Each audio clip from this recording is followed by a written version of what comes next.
चलते हैं। आसिम सलीम बाजवा साहब ने रिजाइन कर दिया है। जो पॉलिटिकल सीट उनके पास थी उससे जो एडमिनिस्ट्रेटिव सीट उनके पास है उसको उन्होंने रिटेन किया, उसके ऊपर वो मौजूद हैं। लेकिन जो एक सियासी सीट उनके पास मौजूद थी, सियासी ओहदा, उससे उन्होंने इस्तीफा दे दिया है। सबसे ज्यादा वफादार किस्म के लोग होते हैं ना, यहाँ पे कुछ सहाफियों ने और कुछ ग्रुप्स ने आसिम सलीम बाजवा साहब की इस किस्म की उनको डिफेंड किया कि वो बाजको ग्रुप को और इन सारी चीजों को झूठ करार दे दिया। उन्होंने कहा कि इनका तो बाजवा साहब के साथ दूर दूर का कोई ताल्लुक ही नहीं है, ये लोग ही कोई और है, ये खानदान ही कोई और है। और वो अजीबोगरीब किस्म के जो है वो डिफेंस पेश किए गए। नंबर 2, यहाँ पे प्राइम मिनिस्टर जैसे अहम ओहदेदारों के ऊपर भी इल्जाम लगे हैं, तो उन पे इल्जाम लगाना कोई बात नहीं है, लेकिन अगर इसके पीछे दुश्मन है और इसके पीछे पाकिस्तान के खिलाफ साजिश है तो इट इज वेरी सीरियस, और इसके खिलाफ फिर इंक्वायरी करके फिर उन बंदों को जो है वो उनको लेना चाहिए गिरफ्त में। अच्छा, लेकिन देखिए सवाल ये पैदा होता है, और ये बड़ा सवाल मैं आपसे उठाने जा रहा हूं कि क्या सीपेक को खतरा है आसिम सलीम बाजवा के एसेट्स डिक्लेयर होने से, या पाकिस्तानी अफवाज को मलाइन किया जा रहा है आसिम सलीम बाजवा की आड़ में?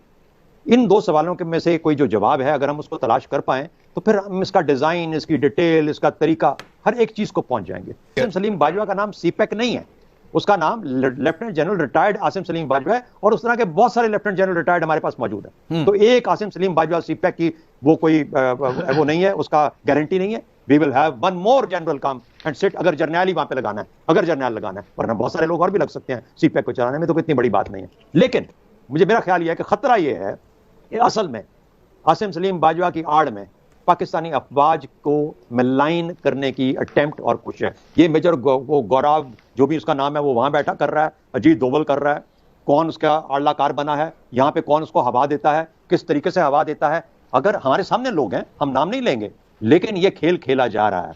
अच्छा, इसलिए मेरा ख्याल है कि बहुत ही एसेंशियल है कि अगर वो अपने ओहदे से हट भी गए हैं तो मेरा ख्याल है कोई माई का लाल उठे, अदालत में जरूर जाना चाहिए। जो आपने दूसरा दिया ना इशारा, जिसमें आपने कहा कि एक जज साहब के ऊपर भी ये मामला चल रहा है, मेरा ख्याल है उनकी क्रेडिबिलिटी के लिए भी, उस केस की क्रेडिबिलिटी के लिए भी आसिम सलीम बाजवा के केस को अदालत में जाना चाहिए। सीपेक का जहां मामला था, चीन परेशान था थोड़ा सा पाकिस्तान के लैक ऑफ फोकस और अटेंशन, और उसकी वजह सिर्फ ये थी कि पाकिस्तान इतनी जगहों पे बिखरा हुआ था, उसमें यह नहीं था कि पाकिस्तान सीपेक को आगे चलाना नहीं चाहता था।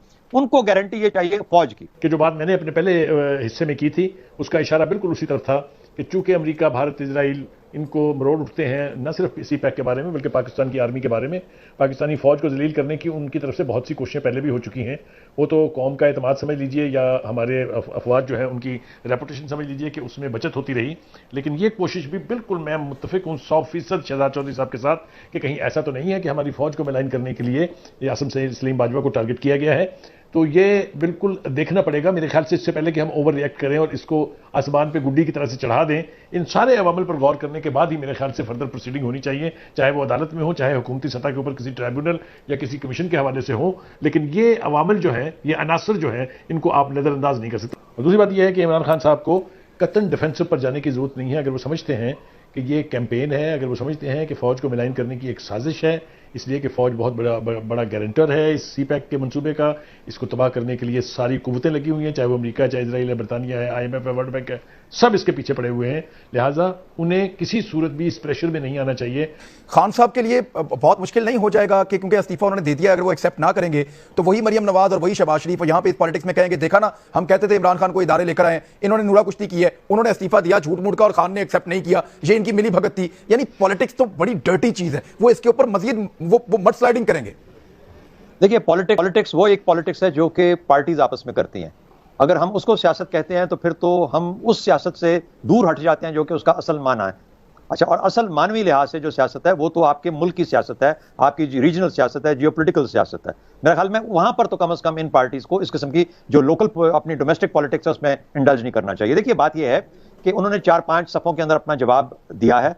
उन 4-5 सफ़ों को पढ़ने वाले भी और जो इदारे जिनसे उनका ताल्लुक है, चाहे वो प्राइम मिनिस्टर का ऑफिस है, चाहे वो आर्मी का है, क्योंकि उनका ताल्लुक माजी में आर्मी के साथ रहा है, वो पढ़ के बड़ा वाज़ेह तौर पे देख सकते हैं उस सारी एक्सप्लेनेशन के अंदर कि क्या कोई ऐसे झोल हैं जिनके जवाब और लेने की जरूरत है। तो ये भारत की नजरों में बहुत अरसे से खटक रहे हैं। अब भारत का पूरा हदफ जो है वफाज पाकिस्तान है, और आप तीनों अफराद मुझ समेत इस बात से मुत्तफिक हैं, और मुझे यकीनन इस बात पर फख्र भी इस बात पर है कि हम लोग जब बात करते हैं तो मुझे वतन पाकिस्तानी की हैसियत से बात करते हैं। हमारे नजदीक पाकिस्तान सबसे अहम होता है। अब ये सारी बातें अपनी अलग हैं कि कौन कहां पर है, कौन कहां पर नहीं है, पाकिस्तान सबसे ज्यादा अहम है। तो अफवाज पाकिस्तान से जो काम कर रही है उनको मलाइन करने के लिए 2 आदमी अमेरिका चले जाते हैं, एक आदमी पहले से मौजूद है, और आप उसके अगर आप उस आदमी के ट्वीट्स देखें तो खुदा के खिलाफ, रसूल के खिलाफ पता नहीं वो क्या क्या लिखता है। उसके बाद दूसरा आदमी चला जाता है, वो वहां से इल्जाम लगाता है, उसके बाद ऑपोजिशन मिल जाती है, फिर वो चंद मखसूस जहन के साथ वो सारे के सारे मिल जाते हैं।